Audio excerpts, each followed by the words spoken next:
pagi semuanya. Semangat pagi untuk rekan-rekan.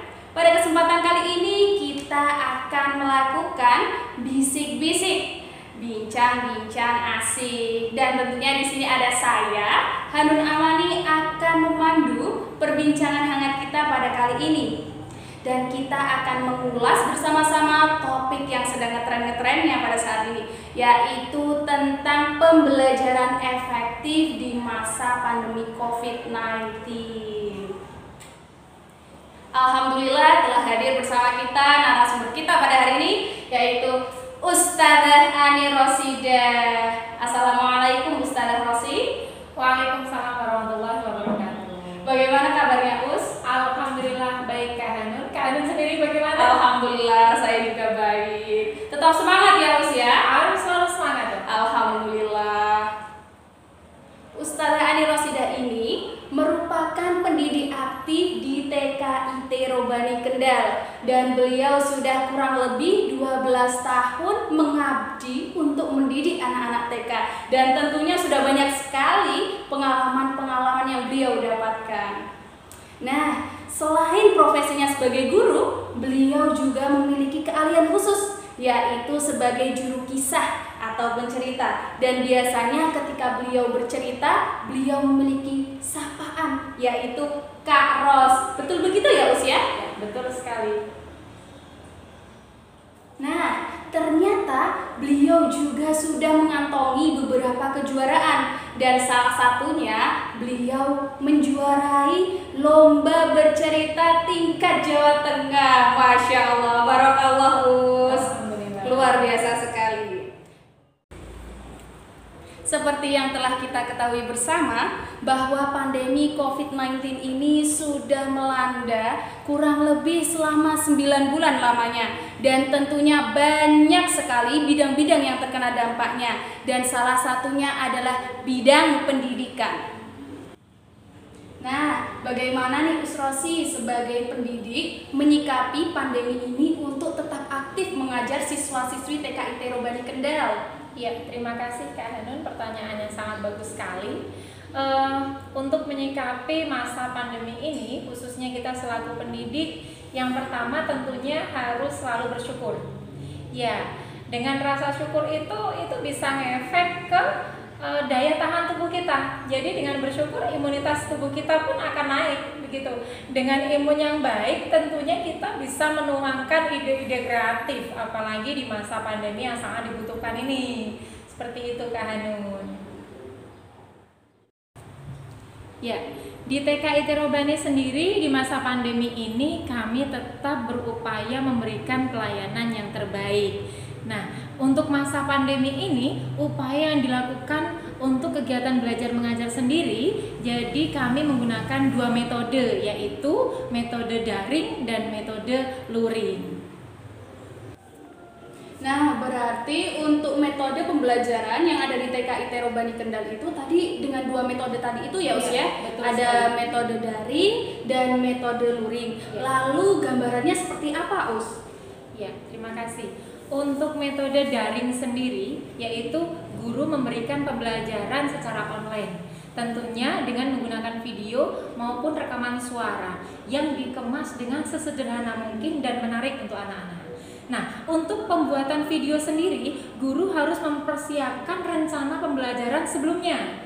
Jadi apa yang mau disampaikan, indikator apa yang mau disampaikan seperti moral agama, kognitif, bahasa, sosial emosional, seni, bahkan sampai ke fisik motorik, itu semuanya dikemas di dalam video. Tentunya dengan durasi yang tidak terlalu lama, karena kalau terlalu lama anak-anak juga jenuh juga. Ya seperti itu. Jadi diedit, kemudian diunggah ke YouTube, dan anak-anak bisa menyaksikan dan mempelajari video tersebut setiap harinya dengan membuka channel pribadi TKIT Robani tentunya. Seperti itu Kak Hanun. Wah, berarti ustadzah-ustadzahnya itu jadi kayak YouTuber begitu ya Us ya? Dengan terpaksa Kak Hanun ya. Dengan terpaksa. Soalnya yang tadinya kita tahu sendiri mengajar dengan depannya anak banyak gitu ya, dengan anak-anak yang banyak seperti itu. Sekarang mengajarnya depannya kamera kan. Ya jadi berasa seperti artis dadakan ya. Iya. Seperti Lalu bagaimana itu perasaannya, Us? Awalnya canggung tabu. Tapi karena mau tidak mau, pandemi ini sudah berjalan begitu lama, sampai 9 bulan, kita nggak bisa bayangkan ya. Itu ya diharuskan memang harus seprofesional mungkin, seperti itu. Nah, tadi itu kan gambaran dari metode daring ya, Us ya. Betul. Lalu untuk gambaran dari metode luring itu seperti apa, Us? Ya, untuk metode luring itu ustazahnya melakukan touring. Jadi menjangkau tempat tinggal dari semua anak didik kami. Seperti itu. Di masa pandemi COVID-19 ini, TK Ithero Bani membagi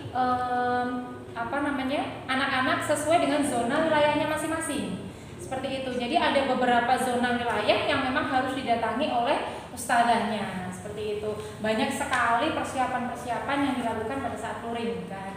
Salah satunya adalah ustazah harus membawa lengkap alat peraga yang akan disampaikan pada saat pembelajaran luring. Seperti itu, seperti boneka tangan yang saya bawa ini, terus untuk IT-nya juga harus dibawa seperti laptop dan seperangkatnya. Seperti itu. Tadi itu kan ada perlengkapannya, kan sudah lengkap banget ya, Us ya. Ada tadi laptop, speaker, lalu dan alat peraga yang lain. Nah, ada nggak sih, Us, pencapaian khusus yang dikhususkan waktu kegiatan luring itu, Us? Ya, tentunya ada Kak Hanum di situ ya. Jadi untuk kegiatan luring itu ustazah memfokuskan pada pembiasaan Islami. Seperti itu. Jadi di tempat kami di TK Ithero Bani Kendal itu memang ada khas-khas Islami yang menjadi pembiasaan anak-anak.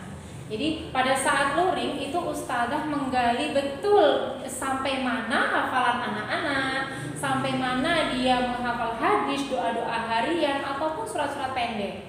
Selain itu ustazah juga memantau bagaimana pembiasaan adat Islami seperti sholat, wudhu dan yang lain-lain. Itu akan terlihat sekali, ustazah akan melihat perkembangannya pada saat kegiatan luring itu, Kak Hanum, seperti itu. Selain menyampaikan indikator-indikator yang tadi saya sebutkan pada waktu daring. Jadi pada waktu daring itu juga tersampaikan via online. Pada waktu luring juga ustazah melakukan umpan balik sejauh mana pencapaian anak-anak, seperti itu. Tentunya dengan metode daring dan luring tadi itu pasti ada kendala-kendala ya, Us ya. Dan ada nggak sih trik khusus dari Us Rosi yang bisa dibagikan kepada kami semua begitu? Ya, untuk kendala, kalau kita berbicara kendala ya, tentunya pasti ada. Pandemi sudah sekian lama ya, tentu ada rasa jenuh dan yang lain-lain. Namun kami dari tim TK Ithero Bani berupaya bagaimana menutupi rasa kendala itu dan membuat sesuatu yang unik agar rasa kendala itu semakin tertekan, semakin menurun, seperti itu. Nah, terus untuk trik ya tadi ya, untuk trik yang bisa dilakukan oleh ustazah nih tentunya. Trik yang bisa dilakukan oleh ustazah banyak sekali. Di masa pandemi ini semua dituntut untuk sekreatif mungkin. Semua pendidik pasti sudah punya gaya-gaya kreatif ya untuk memberikan pembelajaran kepada anak-anak. Kalau saya nih biasanya nih ya Kak Hanun, kalau saya biasanya trik yang saya pakai itu untuk menarik perhatian anak itu biasanya saya pakai boneka tangan ini Kak Hanun. Oh. Iya, ini jadi kemana-mana saya melakukan KBM ini saya bawa. Iya, jadi anak-anak sudah tahu. Kadang-kadang anak-anak bertanya nih, Usrosi, ada yang bobok di tasnya Usrosi nggak? Gitu. Ya, sampai seperti itu. Ya, karena mereka sudah tahu kalau biasanya di tas saya itu ada sesuatunya seperti itu. Oh, begitu. Berarti boneka tangan ini menjadi suatu daya tarik Ya. dan peningkat antusias begitu ya pada anak ya. Seperti itu. Ya, betul sekali. Nah, saya jadi penasaran banget nih, Us. Kalau boleh tahu, ini boneka tangannya biasa disapa dengan sapaan apa ya, Us ya?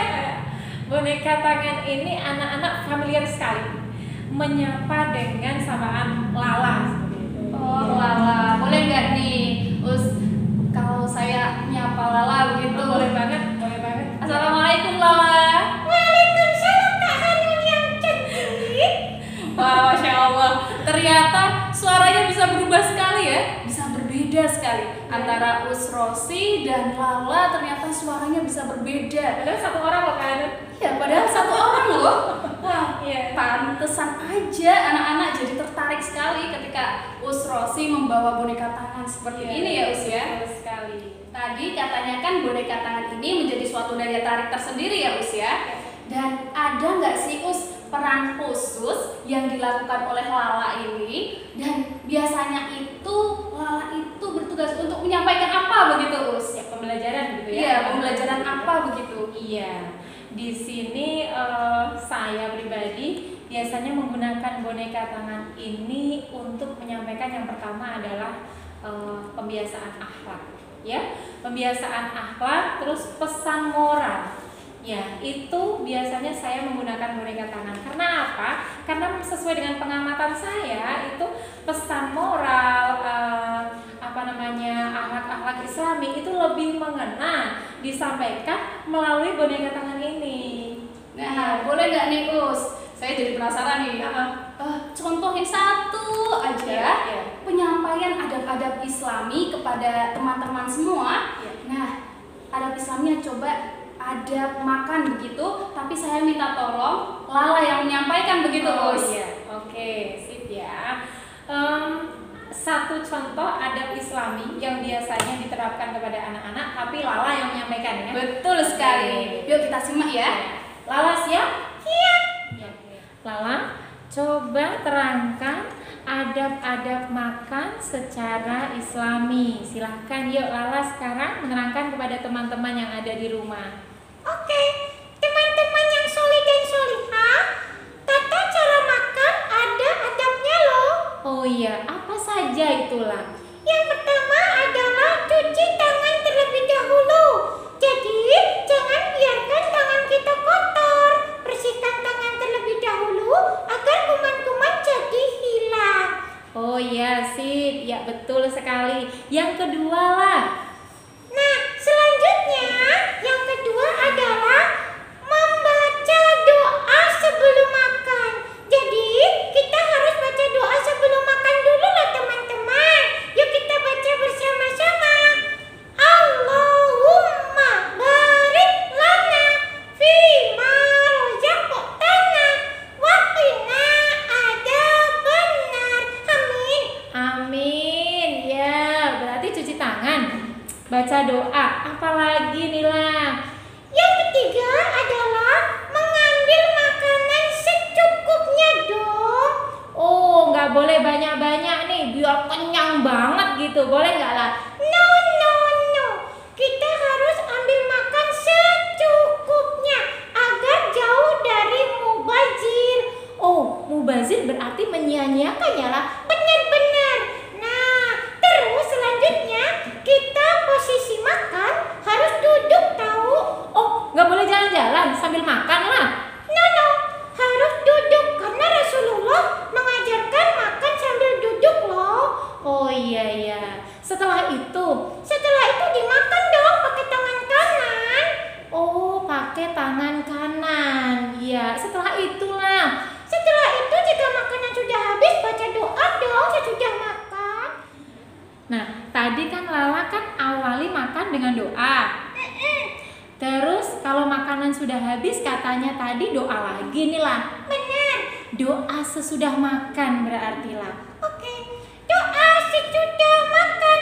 Alhamdulillahilladzi at'amana wa saqana wa ja'alana minal muslimin. Amin. Amin. Iya, pinter banget. Jadi awali dengan doa, akhiri juga dengan doa ya lah. Benar. Oke, begitu teman-teman adab makan. Masya Allah, hebat sekali Lala. Terima kasih Kak Hanun. Sama-sama Lala. Oh iya, Lala. Kalau boleh nih, ada nggak sih pesan-pesan untuk teman-teman yang di rumah untuk semakin semangat belajar gitu di rumah? Lah, pesan buat teman-teman yang ada di rumah kata Kak Hanun, biar tambah semangat gitu. Ayolah. Oke. Teman-temanku yang baik, pintar, cantik, ganteng. Kita di masa pandemi harus selalu jaga kesehatan loh. Biar kita mudah